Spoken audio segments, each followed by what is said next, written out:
आदरणीय साथीहरू नमस्कार। म आज एउटा मेहनती व्यक्तिको एउटा सङ्घर्षको कथा र सफलताको कथा लिएर आउँदैछु। यो चाहिँ घर, जसको घर देख्दै हुनुहुन्छ सायद चिनी पनि सक्नु होला। हाम्रो भतिज अनिल रोकाएको घर। उहाँको आमाले इन्डियामा धेरै लामो समय चाहिँ एकदमै मेहनत गर्नुभएको थियो र अहिले चाहिँ आफ्नै कति 3 BHK है कति हो ल होम भिजिट गराउँ त यार। भाउजू नमस्कार, कहाँ हुनुहुन्छ हौ? हेलो नमस्कार भन्नुहोस्। नमस्कार नमस्कार। ल यो इन्ट्रान्स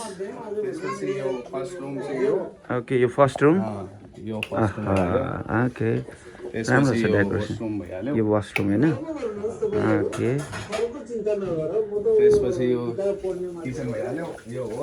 यो डाइनिङ होइन?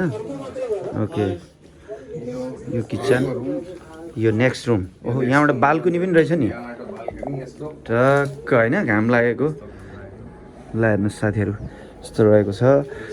अनि त्यसपछि अरू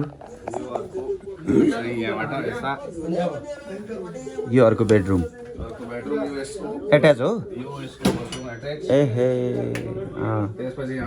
फेरि यहाँबाट पनि बाल्कनी। ल ल एकदम राम्रो छ। अब हामीले चाहिँ अनि भाउजू ल सुनाउनुहोस्, के छ तपाईँको हालखबर? बस ठिक छ। हाम्रो गाउँको दिदीबहिनीहरूलाई के भनेर सम्झिन चाहनुहुन्छ? ल भन्नुहोस्।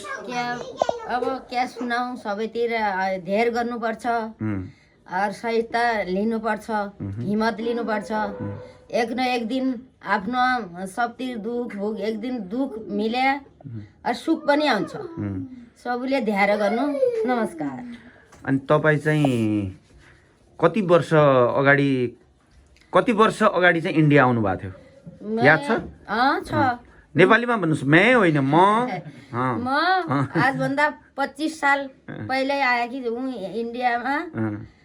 धेरै दुख खाया, धेरै दुख भुक्या।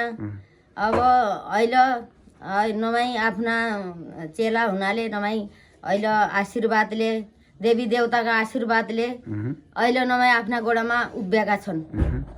त्यही हो, अरू केही छैन। अनि तपाईँ 25 वर्ष अगाडि त बजाङको छान्ना माझी गाउँमा हुनुहुन्थ्यो होइन? छान्ना माझी गाउँ। अनि गाजो काट्ने सँगै गाजो काटेकी हुने को हुन् तिनलाई को याद, को अनुहार याद छ? ल भन्नुहोस्।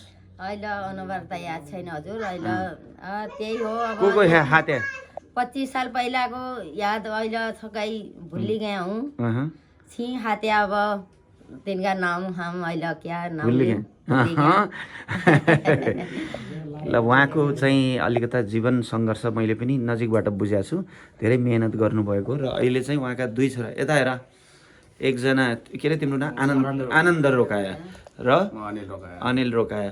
अब आमा एक्लै हुनुहुन्छ, तिमी पनि एउटा वैवाहिक जीवनमा बाँधी छौ। अर्को कुरा, अब 2टा भाइ छौ होइन? एउटा मिलेर एउटा यो घरलाई चाहिँ कसरी श्रृङ्गार्ने होइन, कसरी इज्जतपूर्वक राख्ने भन्ने कुरा चाहिँ बुझेर व्यवहार गर्नु होइन त? त्यही हो हजुर। जय शम्भु। राधे राधे। ल यस्तो राम्रो छ, खुसी लाग्यो एउटा प्रगति देख्दा होइन। अनि हुँदा एकदम खुसी लाग्यो। र अर्को कुरा हेर्नुहोस् साथीहरू, मेरो युट्युब च्यानल यसरी देखिँदो रहेछ। पुजारी बा हेर्नुहोस्, त्यहाँ मकै छन्, भेज मोमो खाएर त्यहाँ बसिरहेछन्, हेर्न सक्नुहुन्छ। यस्तो रहेको छ। ठिक छ, राम्रो छ। यो परिवारमा जहिले खुसी मिलोस्, राम्रो होस् है त। हस्, धन्यवाद। जय शम्भु कैलाशपति। भाउजू बाई बाई।